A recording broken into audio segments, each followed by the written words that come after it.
Right, hello, ladies and gentlemen. Welcome back to the second episode of Uncut here on the Bingham Cricket Club YouTube channel. Today, I'm joined by Hayden Brooks, so we're going to have a little dive into Hayden's cricketing life and discover how he's ended up where he is today. So, Hayden, how are you? Yeah, I'm good, thank you. How are you? Yeah, good. Nervous? Nah. About to be I'm the quiz absolutely champion. grilled for the What next. have I got to be nervous about? There's a whole section on that.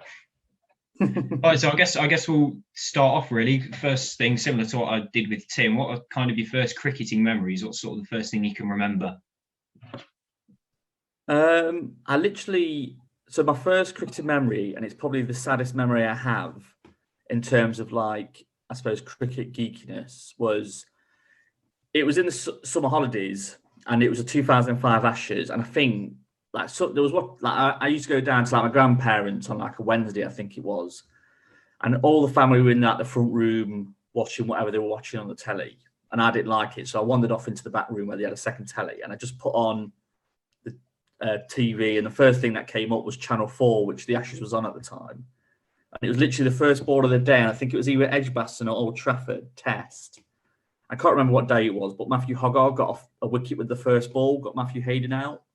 And ever since then, I just ended up watching it that whole day, got intrigued by it and just started playing.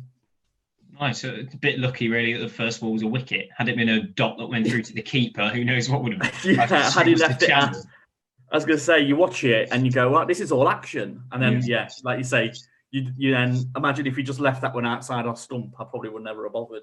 Yeah. So was it kind of a family game? Like, did other members of your family play, or were you sort of the first one to? No, nobody. I think like whether it was my dad or stepdad, I'd played like a bit in schools and colleges or whatever, but no. And when you would speak to either of them now, they'd have a bit of a passing interest, but maybe nothing more than that. So I've got a great granddad who played at a decent level, but nothing serious. Yeah. So when you decided that it was something you wanted to take up, where was the first place you went? So what was your first club? It's tricky because actually I didn't sort of get taken to a club like first straight off the bat. Really, I mean, you know my brother anyway. We're both similar ages, so we sort of both started playing cricket together. Whether it was down, we live really close to our primary school at the time. So, and they have like an AstroTurf wicket. So whether it was played on there with a few friends locally. And again, I don't know if you've ever heard of it. Maybe some of the people at Bingham of an older age may remember it, but like Boys Brigade, like it's similar to Scouts, that sort of thing. But my nonna used to run that. Used to go up there and used to play a bit of indoor, not the type of indoor that we probably have now. It was literally just a bat, a ball, and you used to use the radiator as a stumps or something. But yeah, there was a bloke up there who played cricket for Chilwell at the time. And yeah, he sort of just got me down to a club. I played a little bit for Calverton before that, but that was because I went to school in Calverton, so I ended up just going to the local cricket club there. But yeah, basically, I started playing properly when I was at Chilwell for the first time. This bloke saw the absolute raw talent seeping through. So was it there a junior setup there, or was it just thrusted in straight into Sunday cricket? No. Again, it was one of them where it's me and my brother were just both asked to play Sunday friendly cricket. Just got chucked right in with the men's game, hardball cricket straight away. Yeah, just straight into it. Was it a fairly successful start, or can you remember there being a lot of sort of standing around in the field for hours doing nothing?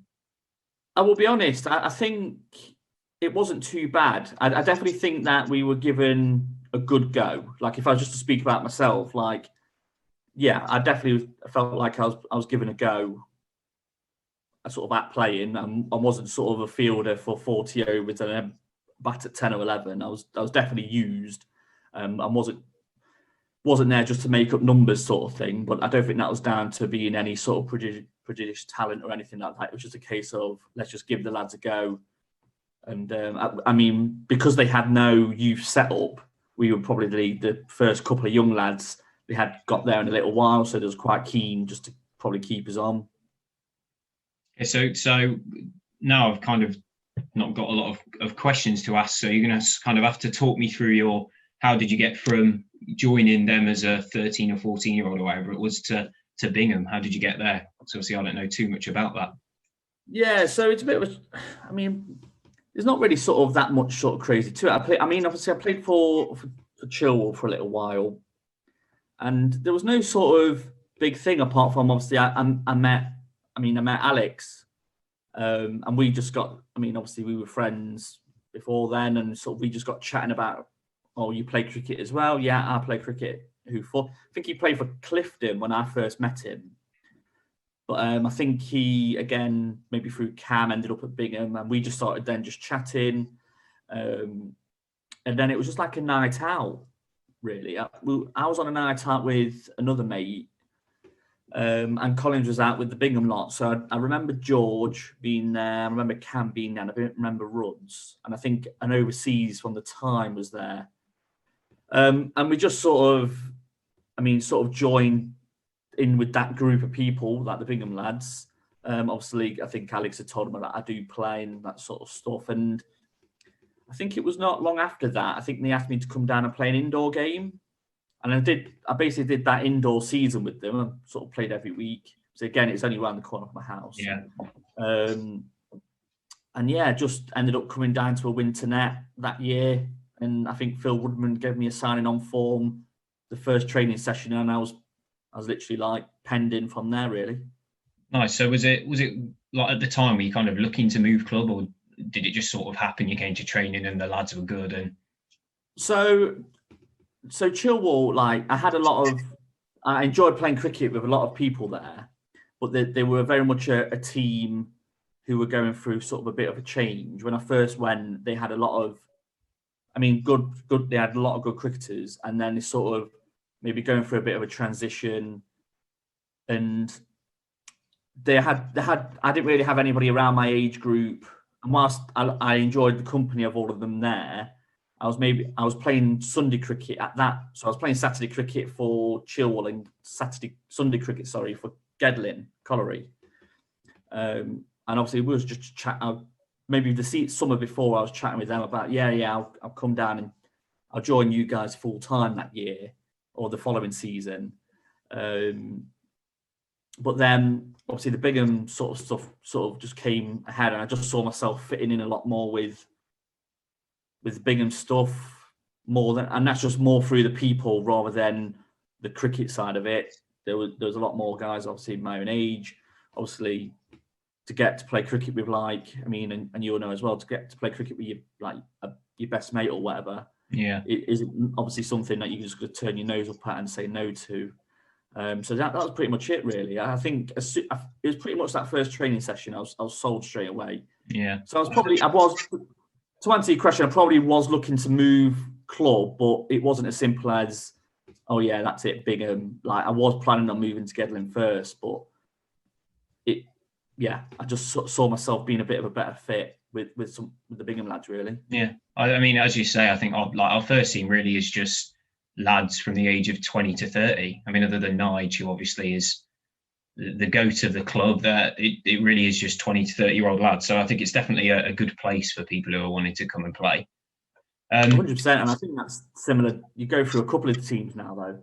I think there's, all right, you have a scattering of maybe some of the older ones, but I always try and view it. I think a lot of the older ones, I don't know, maybe because they're playing with the younger ones as well. I don't know whether it keeps them a little bit younger. And we talk about someone like Nigel. He's got.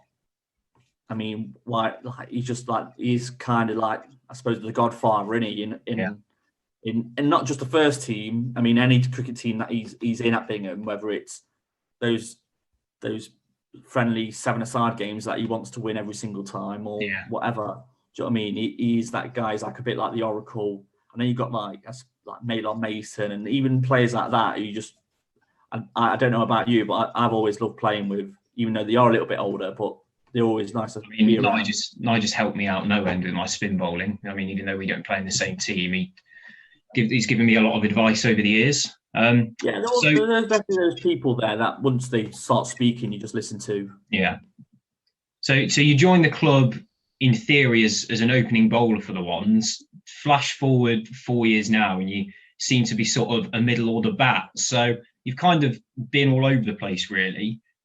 Is that something you ever thought you'd be able to be a middle order bat when you came in? No, I think it's the short answer. Maybe to flesh it out. It's a strange one because when I was at Chilwell, I'd sort of done. I started off at Chilwell as an off spinner. So as a kid, I was an off spinner. Used to bat 11, couldn't bat, couldn't hold a bat. I was a bit of a Chris Martin type bat. Just would move out of the way of it, show all three, and just wait to get bowled. That would be what I would just describe myself as. Then I think in one winter net, I started like not being scared of it anymore. I just got in straight and almost learned how to block it. And then all of a sudden he said, "Oh, you could go and open the batting then." And then it's like, you go and open the batting, and I'd bat for 20 overs, but I'd only get 5 because I just block because I had no shots.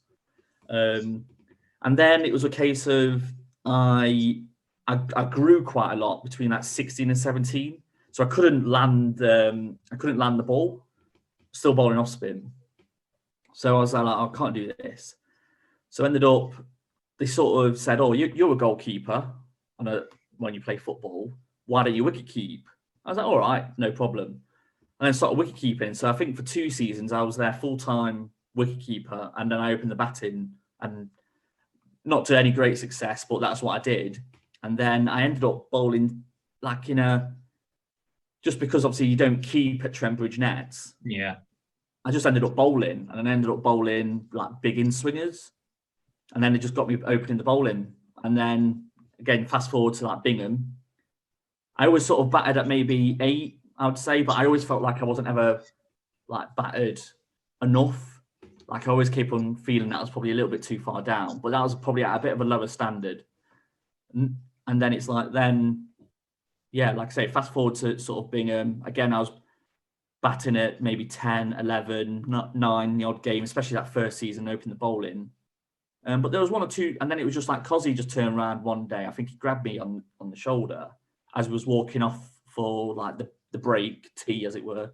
And says, "Do you fancy opening?" I was like, "Yeah, okay." And that's where that just sort of started. Just got given a go, and then I just sort of ended up batting higher up ever since, really. Yeah. So if I was to say to you, describe Hayden Brooks as a cricketer, how would you do that? Bowler, batter?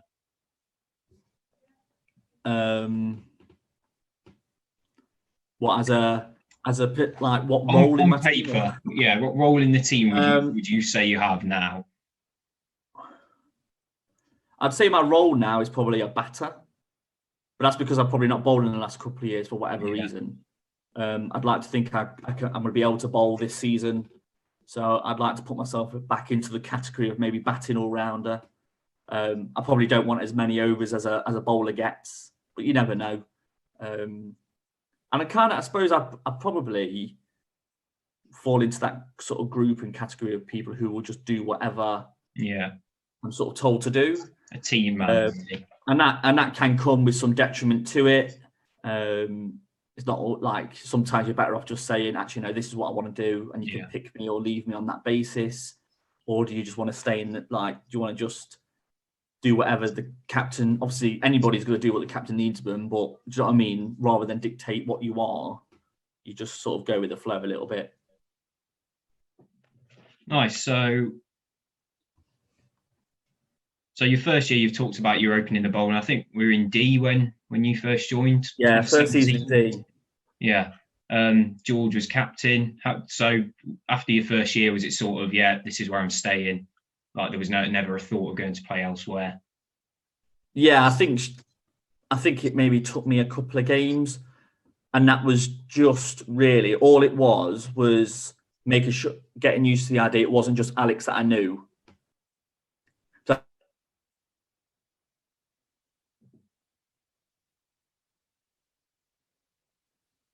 As he always has done in the last maybe 4 or 5 years, is ferrying me to and from a lot of the games. Yeah, I think he lived in the city centre at the time, so yeah, he was it's one of them where once you start sharing a car with someone, you speak a lot more and you get to know each other a little bit more. So yeah, it's just once you start to get know more and more, and not just know them as a person, but you sort of that those friendships sort of grow a little bit, and so you then feel more comfortable and all that sort of stuff. More sort of part of the team kind of thing. Yeah, exactly.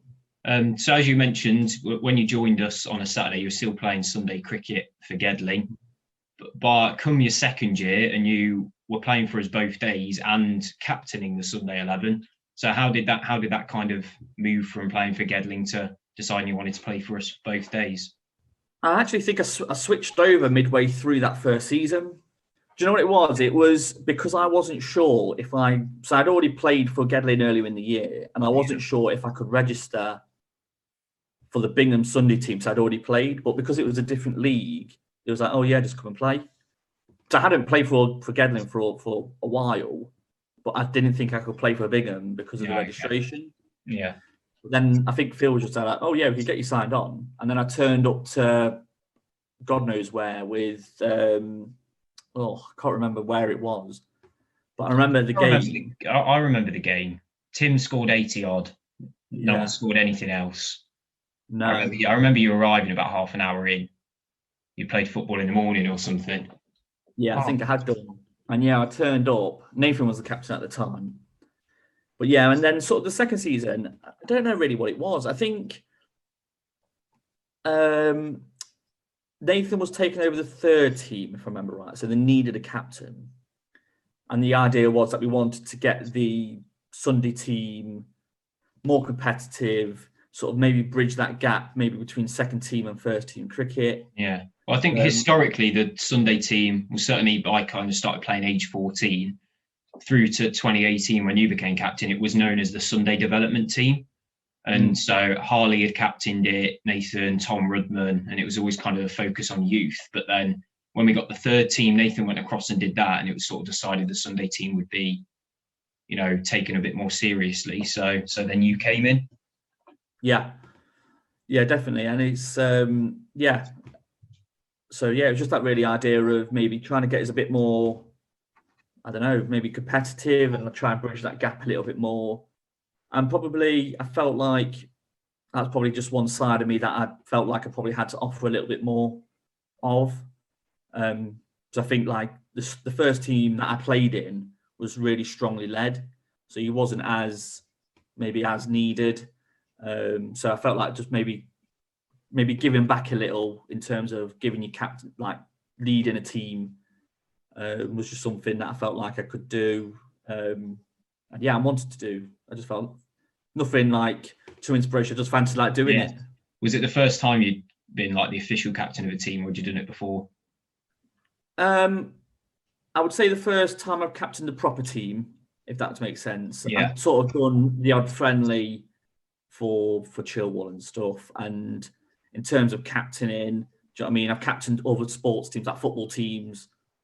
I've been a captain in, but it's not quite the same, is it, at cricket? There's a little bit more. Yeah, I always say, like from my point of view as a captain, you're kind of more of a manager than a captain. Yeah. It's like you pick the team, you decide who everyone bats, and it's not like football where you're just kind of whacking armband on and the ref has a go at you every 20 minutes or so. The only thing I do the only thing between football and cricket that's the same is that I do toss a coin at the beginning. Yeah, that's about it. So that was only your second year at your club. Did you worry that maybe it was a bit early to go into captaincy, or did you feel like you'd kind of got to know everyone all right in your first year and that wasn't going to be an issue? I don't think it. I think it was maybe a bit of both. I'm not sure who it was who convinced me really to go for it, but I'm sure there was a couple of conversations with a couple of people who said, "Look, do you fancy it?" And I just said, "Yeah." But I think even in that sort of short period of time, that first season, you just get, especially with the way that it was that summer with it, maybe socially and that sort of stuff. You just get to know everyone. Yeah, it was the World Cup summer, wasn't it? Yes, 2018. It was the summer. It was the World Cup summer that I captained. But yeah, it was like maybe the season before when you're just starting to get to know everyone. Yeah, I sort of. Don't get me wrong. I think every Sunday captain who's ever done it or whoever will do it will always have that. Will we get a good team out? Yeah. There will be always that. And I think I got, especially that season, I got really lucky with having a really good side most weeks. I can't really remember a week where we really struggled for players. Yeah, well, Tim played a lot. Nige played. Louis was obviously there every week. Yourself, Shan, George Farrell. Yeah, Shan. Completely forgot about Shan and Hemmer. And Hemmer. Do you know what I mean? There was at least those two. You had Venkat at some point. Yeah. Do you know what I mean? There was always players, and they were all good players. I think Collins played a couple of times. George played. Naomi played a couple of times. Do you know what I mean? We had always good players playing, and I suppose that just translated over into performances. Yeah. So did you feel like that first year went very successfully? Obviously, we won the league, so it can't really have gone any better. Yeah, I think it did. Like, I think that went as well as it could have ever have gone. I couldn't have wanted it to go any better. I mean, I think there was a couple of defeats that were disappointing, but nothing. Do you know what I mean? I don't think we ever went back-to-back defeats off the top of my head. So obviously, you can always be happy that we always responded. Yeah. On the back of defeats. Well, we had that. I can't remember whether you remember it. The game away at Grantham where we needed like a 2 off the last ball, and it was Kingo, and we didn't get it. But then the next week we had the game at Bottisford where we needed 15 off the last over, and Gilo did what he did. So, there was for every up there was a for every down there was 2 ups. Interesting for loads of reasons. But again, I think it was tricky because I think I sent in Kingo, I think, didn't I? Above a couple of people, but we was a player down that day for whatever reason, and do you know what I mean? It's just all those sort of factors you just never know. Yeah. Different. And like you say, the week after, one of the best games of cricket I've ever been involved in, even though it was a Sunday game. Yeah. It was just as good as any victory I've been a part of. Yeah. To talk us through it, because that was definitely the standout game of the season on a Sunday. It was tricky because I missed the first 10 overs or something. Again, I was playing football and I left Rudman in charge. And then it was just a case of he turned up and I went, why have I done that? Oh, that was it. I had Richard, sort of to put a name out there. Richard was the vice captain that year. He was another person who's always part of the team. So I have to mention him because he was a big part of that season. But yeah, I left Rudman in charge. And that was just whatever happened in that first 10 overs, sort of, obviously I have no idea. But if I remember rightly, we really didn't bowl that well. No. I think I remember, I mean, and a captain should never admit this, by the way, but every bowler that came on, I thought, every single one of it was like, what are you doing? Like, none of them, or none of the people who bowled, I thought was like, oh, well done. There was like the odd person would take a wicket, but then the first ball to the new batsman to go for 4, and you're like, well. Yeah. And I think that was the famous game where Blackburn turned around and was there like, and I think him and Tim had a conversation about setting a field. And he asked him, what's your plan? And he said, I don't know. And that was just like, oh. And I think we had like deep extra cover out. So it was just everybody out on the offside. And then the worst thing was that he chipped it right to somebody out there. And I was like, oh my God, it's worked. As if that rubbish field setting has actually worked. So then it justifies it. It justifies the thinking. But then, yeah, we bowled badly. And I think everybody was a bit sort of, maybe a bit down at half time. I can't really remember who opened the batting. I think it was Tim and someone else. I think it was Rudman, and he got out 3rd or 4th. Alex Rudman, he got out 3rd or 4th ball or something. Yeah. It wasn't a great start at all. Maybe. But I remember coming in. I can't remember where I batted, but I remember batting with Tim, and I think he got out next. But I went on and I think I got 45. And somebody bowled me like a rank full toss. And I just hit it straight up in the air and got out. And then you're thinking, right, that's done. You've got other lads who are capable throughout the innings, like I had George. I mean, Louis must have got out then. I'm off the top of my head. Louis was away. Him and Nathan were on holiday. Oh, of course they were. They were on holiday. Yeah, of course they were. Play. Yeah. But yeah, I had George. I had you, as much as I never would put you down as a batting hero, but you could pick it up. But then, yeah, you're thinking, oh, that's done. You can't rely on 2 people. And then for that game, we'll always be remembered for the ending. But the middle part of our innings, where it was George Farrell's innings, as much as I'm not going to mention you, Lloyd, for sticking with him throughout the So partnership.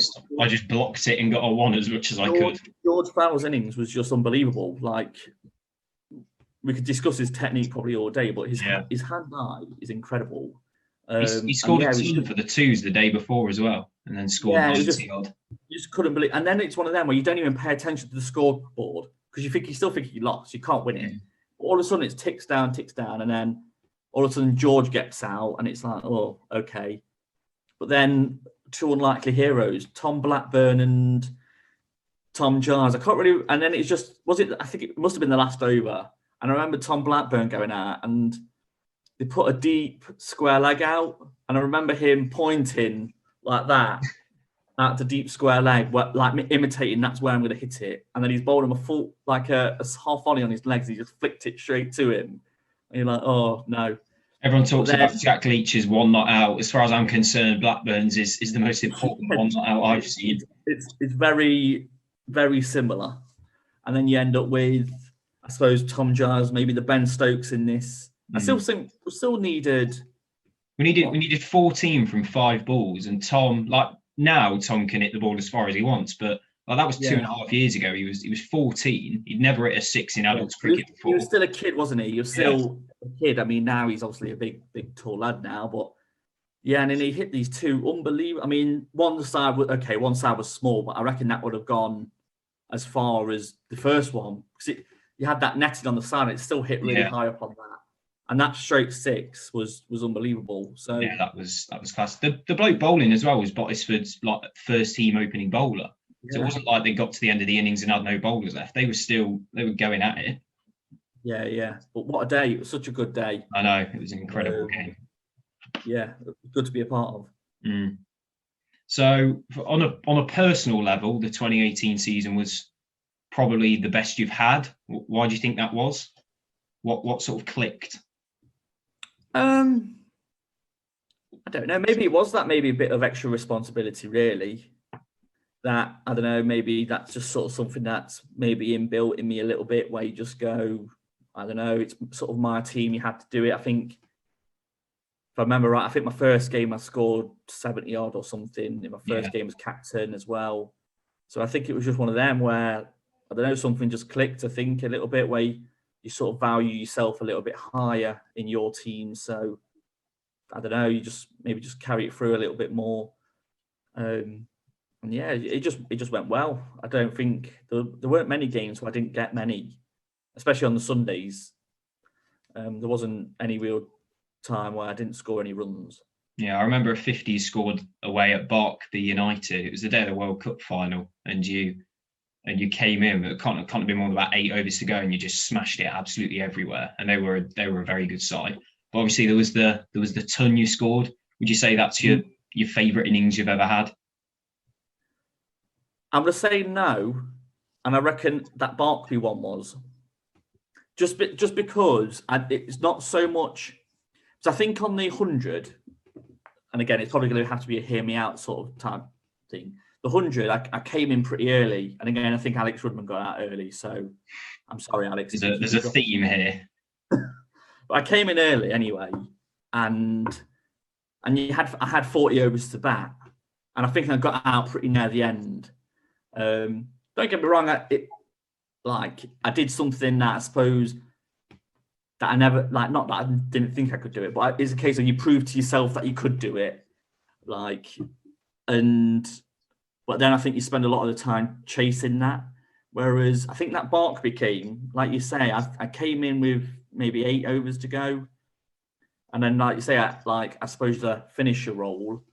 And it was just like you say, you just struck the ball so cleanly, and they were all proper shots. There was not really any slogs in there.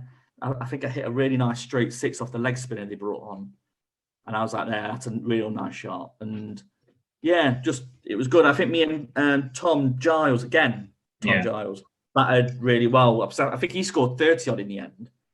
But I remember just speaking to him at the start and say, "Oh, you just stay here and we'll back together." But then because he stayed there, he obviously just grew throughout his innings as well. And it was just, I think, we must have put on 80 odd in the last seven overs or so.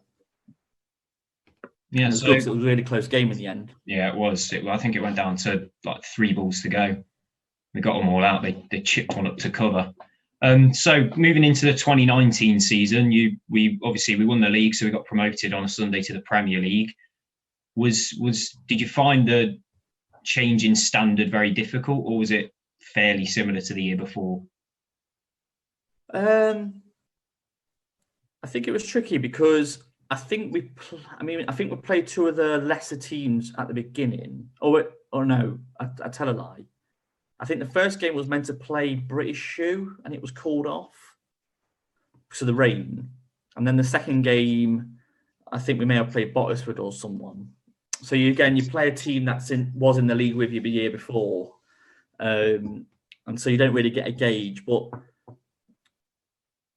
I think we didn't quite get a stronger teams out. So I think you had people like Shandot there. Tim was involved most Sundays with the Notts Ladies teams, and yeah, you just don't get that as good a standard of team out as you would like, and all of a sudden it makes things very difficult. I don't think I didn't hit anywhere near the strap anywhere near the year before, or anything like that. So it does make it very difficult in those leagues if you don't get runs on the board. Yeah, because we will have batsmen there that. I always said that each team maybe has 2 or 3 really good bats, and maybe 2 or 3 really good bowlers.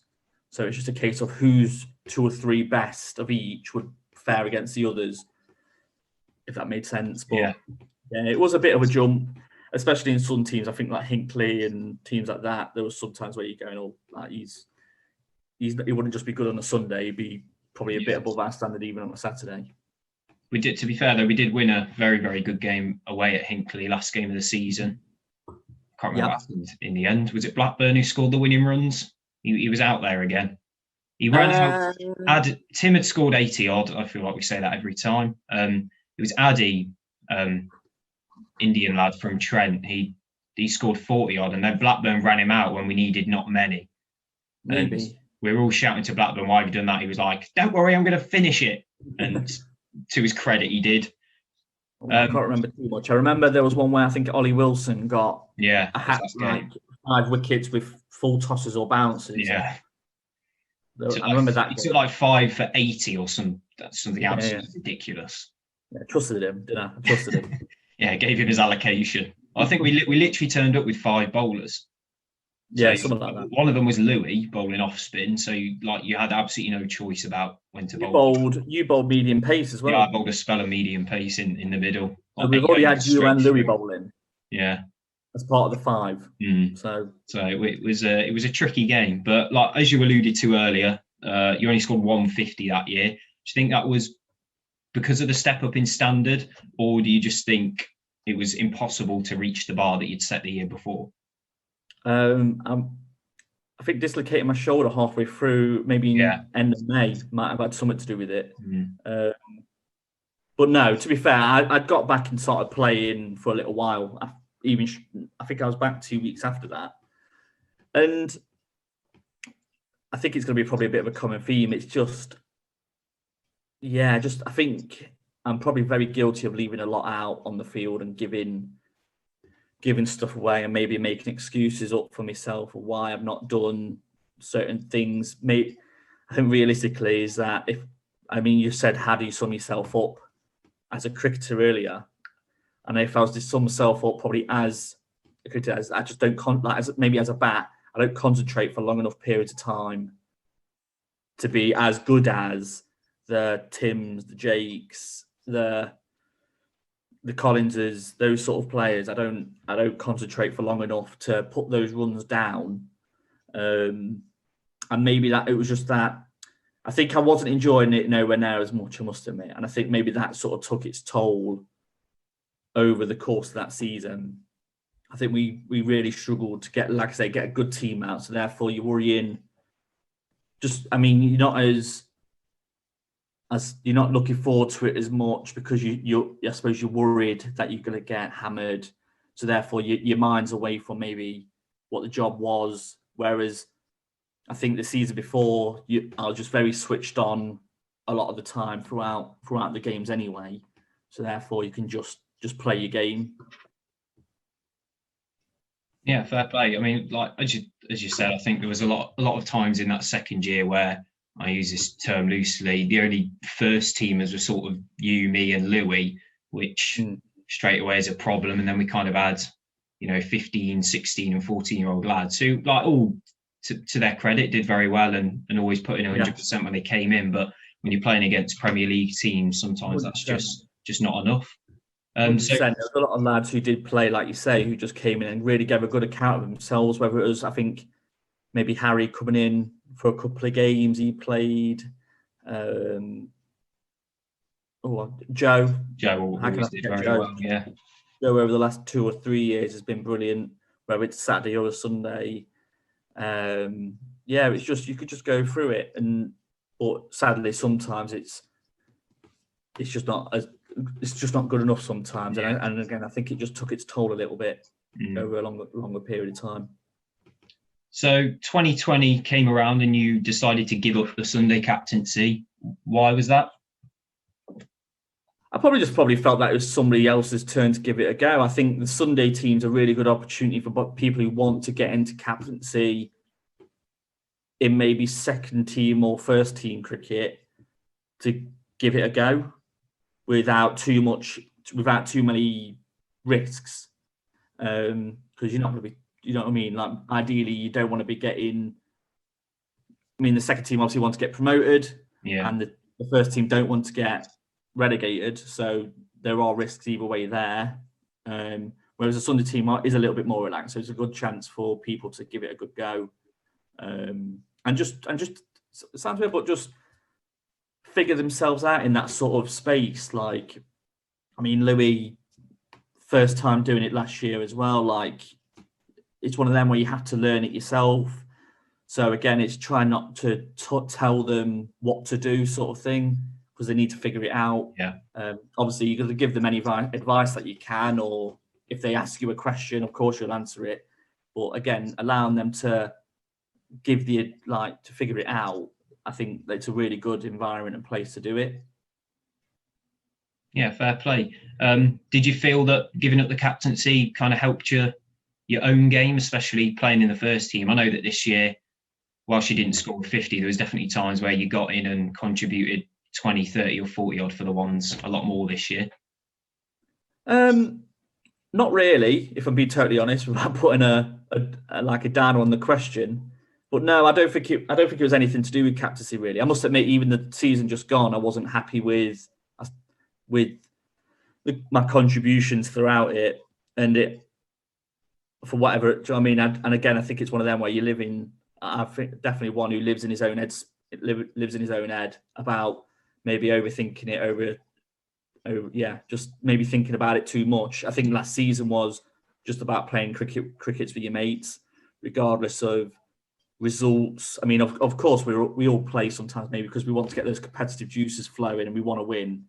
But to get a chance to play cricket with 10 of your best mates, that's something I think gets overlooked, and probably I overlooked as well when you're thinking, I don't know, there was like times maybe first game of the season at Newark, I got like 28 or something, and you're thinking, oh, maybe if you go on and get some more runs there. But again, it's that whole concentration piece of you lose concentration for 1 minute or 1 second and you're out, and that's it. That's your day done. You don't get another go. It's not like maybe bowling. You get the rest of the over, or you can maybe get another over. You just never know. Once you've batted once and you get out, that's it. It's your day done.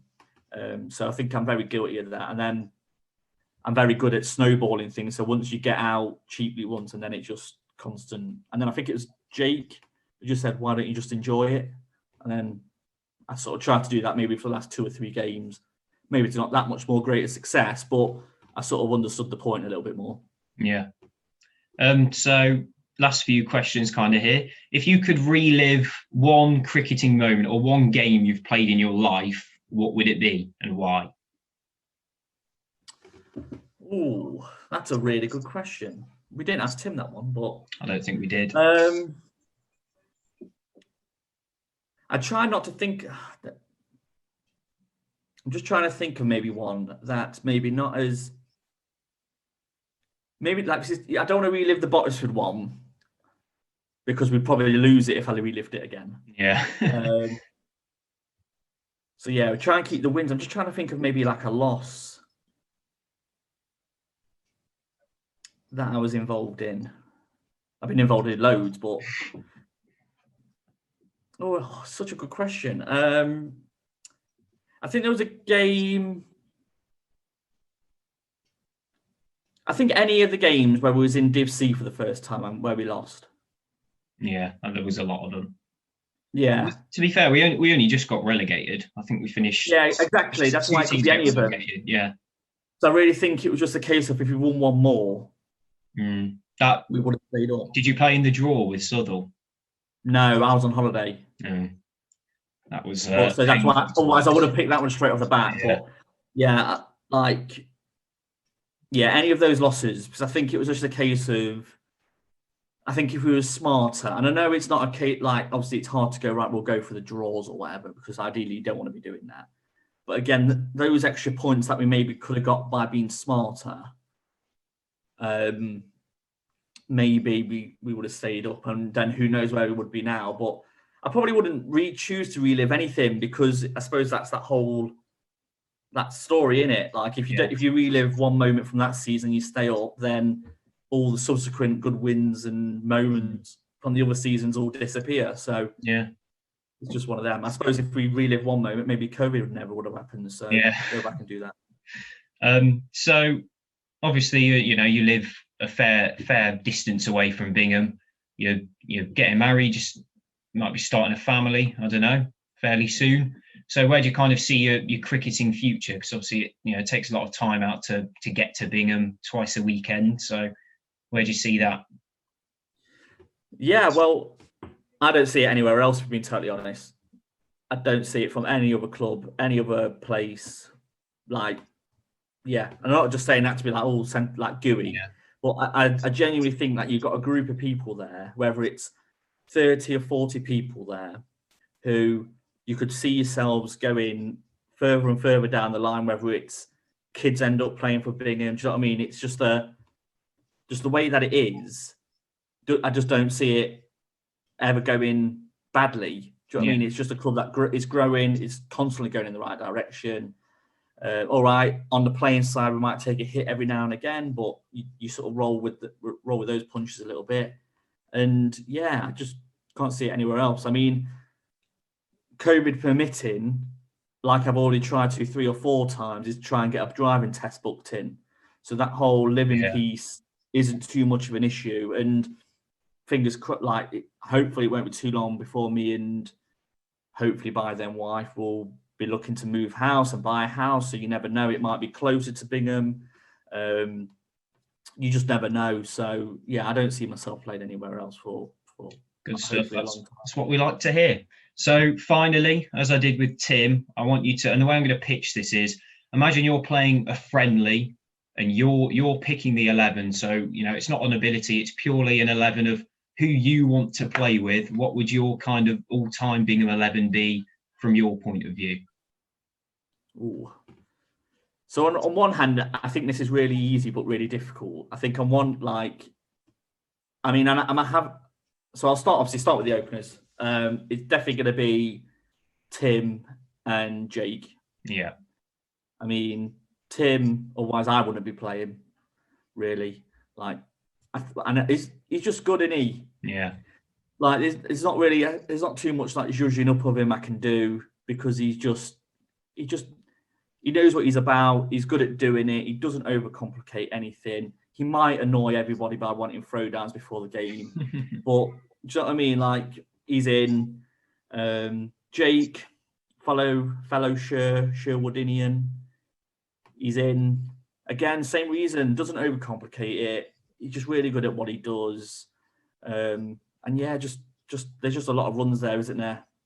You're never ever concerned when those two walk out there at all. I mean, especially Jake, he just looks like he's enjoying it all the time. He doesn't look angry when he gets out or anything. I think he just genuinely enjoys playing cricket. There's just sometimes where the rest of the lads just back the side, look at each other, go laps, and because that you're not going to be needed anytime soon. But again, there's players across over that 4 years that I would Like Cozzy, he's one.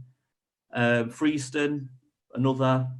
Do you know what I mean? They're two people that, again, have been at the club since I've been there, who played in that team, who have been brilliant. So, yeah. 3. 3's tricky. I might put Owen. No, Morgan Smith. Morgan Smith at 3, I think.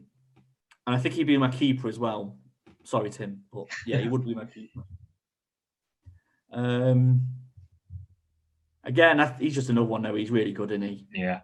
I think we have been blessed with just some really good cricketers. Do I have to pick myself in the team? I would say so. Okay.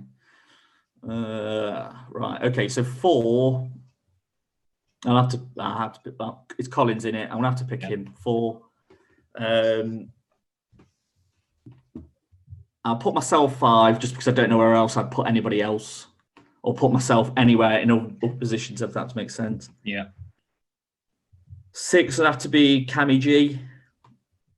Just Cammy G. So destructive coming in at the end. Yeah.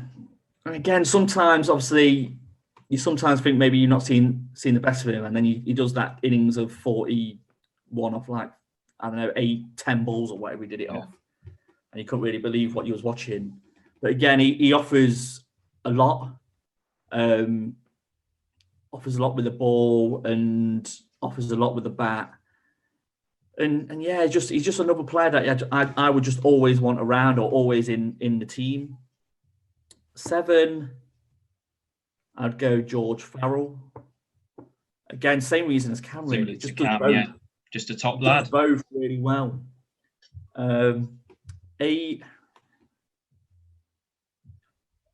I'll get Nigel in. I'll get Nigel in at 8. Again, they're just all good. Like, obviously, we all know Nigel. He's the best bowler at the club, and he's been the best bowler at the club since I've been there. I mean, there's probably going to be a lot of classic names that I've probably missed off, whether it's like Ian Flood or anybody. But obviously, I've not played with them. I'm just trying to pick players that I've played with. Obviously, other players like Louis, he could have maybe been there as well. I've played a lot with him. Where am I down to 9? Yeah. I'll pick Tom Woodman at 9. Again, I think for a couple of seasons, obviously didn't play with him nowhere near as much as I would have liked. He's obviously a really good friend. But yeah, he's a brilliant bowler. Probably really guilty of overthinking it every now and again by bowling 5 beauties outside off stump, then bowling a slow ball. He's always guilty of that. But I suppose it's what makes him him, and that's part of the good thing about him. 10. I'll pick Jacob Horn to go 10. Yeah. Overseas from a couple of years ago. I mean, we just got on really well. Me and Tim and him had a lot of nights out. He stayed at my house loads from nights out. A lot of good memories from that year. So yeah, he'd have to be in. And he's a really good cricketer, really good bowler. The only one who I played with who just can swing it both ways on, like, when he says he does. And then 11. Oh, this is the one where almost every cricketer that you play with just disappears. Yeah. I'm trying to think who even played. I mean, there's even players like who I've enjoyed playing with. Loz, Dave Morris. I've loved playing with Dave. Always good memories of him in the back of his Saab, where his front door never worked, so he had to sit in the back. Kingo's another one. Yeah. Oh, I just can't think of anyone. As a certainty, I could have any of those. Yourself, always good to have in the team. Gilo's, I mean, I would mention Tom Blackburn on the basis that he's obviously always a nice lad to play cricket with. He's not in there based on talent at all. Just on the basis he's coloured in the back of his cricket bat. I mean, thank God that one's broke now, but he's now playing with a bat that's worth, I don't know, 100 grand or whatever it's worth. He's got his name on his shoes. Yeah, exactly. It's that sort of stuff that makes, I suppose, the the club. That's the great thing it is. I'll pick Harrison Clark. Good shout. I think I only played with him once. Yeah, I played with him a handful of times, maybe in that first season. And yeah, he was just good. Another one, he was just good. Oh no, sorry, I'm going to tell a lie. I'm going to swap him out for Matt Spencer. Oh yeah, I felt like there was someone missing. I mean, in your first couple of years, he must have taken 50 wickets or something. Yeah. So I had. Sorry, Matt, I completely forgot about him. But yeah, I'll get Matt in because he was a young, not kid. He was 15, 16 at the time. Going back a few years now, I don't know how old he is now, to be fair, but he felt like he was 15, 16 at the time. So he couldn't bowl his full complement. So yeah, it was just the way he was. He was just always good every week. It was always so simple and yeah, just did really well, did his job well. So yeah, I'd have him in. To be fair, it looks like a very, very strong team. So I think that's everything from me, unless there's anything else that you had a burning desire to mention before you start. No, I think I've pretty much covered everything. If you're still here at almost an hour into the video, which if I had to put my money on anyone, it would probably be Jordan. So Jordan, thanks for sticking around. Other than that, just check out our social medias. The links will be in the descriptions like usual, and we'll see you in the next episode.